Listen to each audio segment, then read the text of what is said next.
Donald Trump মার্কিন president হিসেবে দায়িত্ব নেওয়ার পর থেকেই হুড়মুড়িয়ে পড়ছে ডলারের দাম। চলতি সপ্তাহে বিশ্ব বাণিজ্যের প্রধান এই মুদ্রার অবস্থান নেমে গেছে গত 4 বছরের মধ্যে সর্বনিম্নে। ইউরো ও ব্রিটিশ পাউন্ডের বিপরীতে বহু বছরের মধ্যে সবচেয়ে খারাপ এখন ডলারের অবস্থান।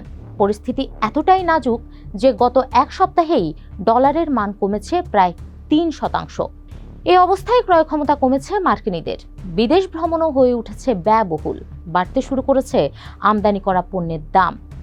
এই সহজ অঙ্ক বুঝবেন না ঝানু ব্যবসায়ী ট্রাম্প, এমনটা হওয়ার কথা নয়। তাহলে কি ইচ্ছে করেই ডলারের দাম কমিয়ে ভিন্ন কোনো ফন্দি আঁটছেন তিনি? চলুন জেনে আসা যাক বিস্তারিত। সঙ্গে আছি আমি বর্ণা দাস।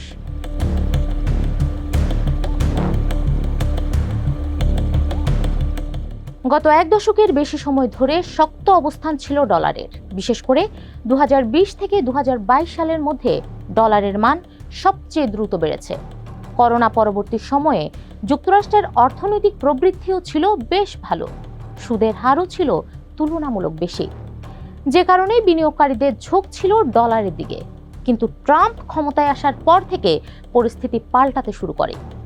গত বছর বিভিন্ন মুদ্রার বিপরীতে ডলার সূচক কমেছে প্রায় 10%, যা কিনা 2017 সালের পর সবচেয়ে খারাপ। আর এই পতনের মূলে ছিল বিশ্বজুড়ে যুক্তরাষ্ট্রের আরোপিত ট্রাম্প ট্যারিফ। সম্প্রতি গ্রিনল্যান্ড ইস্যুতে উত্তেজনা বাড়ায় সেই পতন ত্বরান্বিত হয়েছে আরও।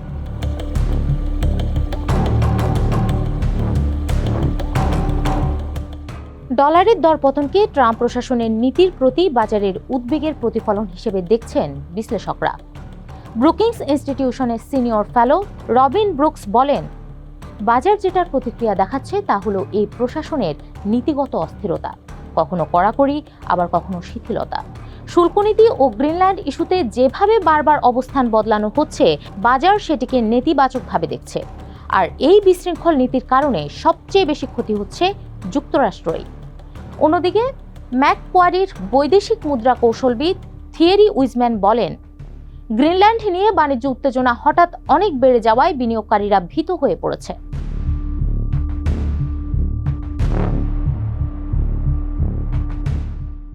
ডলারের দামে অস্থিরতা বাড়ায় এখন নিরাপদ বিনিয়োগ হিসেবে স্বর্ণের দিকে ঝুঁকছে বিনিয়োগকারীরা, যে কারণে বিশ্ববাজারে স্বর্ণের দাম হয়েছে প্রায় দ্বিগুণ। এদিকে অক্সফোর্ড ইকোনমিক্সের হিসাব বলছে, ডলারের বিপরীতে শক্তিশালী হয়েছে ইউরো ও পাউন্ড সহ 11টি দেশের মুদ্রা।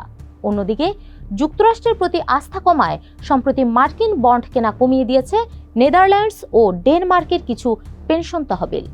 তবে এই পরিস্থিতিকে সরকারি বন্ড বা শেয়ার বিক্রি করে দেওয়ার মতো হয়নি বলেই মনে করছেন আইএনজির অর্থনীতিবিদ ক্রিস টার্নার। তিনি বলেন, এখন পর্যন্ত বড় ধরনের বিক্রি ডলারেই সীমাবদ্ধ। যুক্তরাষ্ট্রের শেয়ার বাজার এখনও প্রায় রেকর্ড উচ্চতায় রয়েছে এবং সরকারি ঋণ বাজারেও বড় ধাক্কা লাগেনি। তবে চলতি বছর ডলারের দাম আরও 4 থেকে 5% কমতে পারে বলেও ধারণা আইএনজির।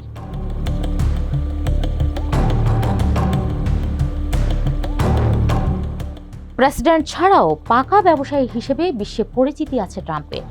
এই দফায় তার নীতি আমেরিকা ফার্স্ট।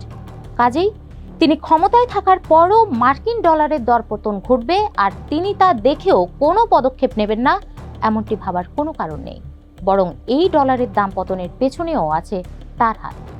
বিশ্বজুড়ে অস্থিরতার বাইরে ট্রাম্প চাইছেন সুদ হার কমাতে। সুদ কমলে বেশি মুনাফার আশায় অন্য দেশে টাকা সরাতে পারে বিনিয়োগকারীরা। এতে আরও দুর্বল হয়ে যেতে পারে ডলারের মান। তবে এসব নিয়ে চিন্তিত নন তিনি, বরং একে ইতিবাচক হিসেবেই দেখছেন ট্রাম্প। কেননা ডলার দুর্বল হলে যুক্তরাষ্ট্রের পণ্য বিদেশে তুলনামূলক সস্তা হয়, তখন রপ্তানির পরিমাণ বাড়ে। যা নিয়ে গত জুলাইয়ে ট্রাম্প বলেছিলেন, শুনতে ভালো না লাগলেও এটাই সত্য যে দুর্বল ডলারে আপনি শক্ত ডলারের চেয়ে অনেক বেশি টাকা কামাতে পারেন।